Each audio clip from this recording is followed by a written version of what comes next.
Hi అండి, welcome back to my channel. మీరు చూస్తుంది హసీనా భాషా వ్లాగ్స్ 96 అండి. ఇప్పుడైతే కాకరకాయ ఫ్రై చేస్తున్నా. ఇది కొన్ని కాకరకాయలు అయితే గీరాను, బాగా శుభ్రంగా గీకి కట్ చేశాను. కట్ చేసి ఉప్పుతో బాగా పిసికి కడిగాను. ఇది కొన్ని శుభ్రంగా చేదంతా పోయిద్ది ఉప్పు వేస్తే.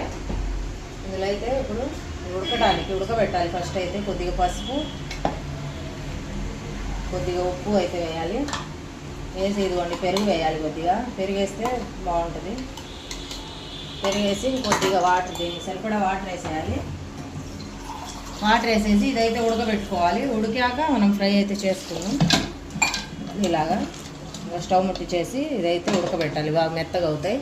ఉడకబెట్టి ఫ్రై చేస్తే బాగుంటుంది. మామూలుగా అయినా ఫ్రై చేసుకుంటారు. ఇలా చేస్తే కొద్దిగా స్మూత్గా చేదు లేకుండా ఉంటుంది. పెరుగు అది వేస్తాం కాబట్టి అసలు కాకరకాయ కూర తిన్నట్టే అనిపించదు. మామిడికాయ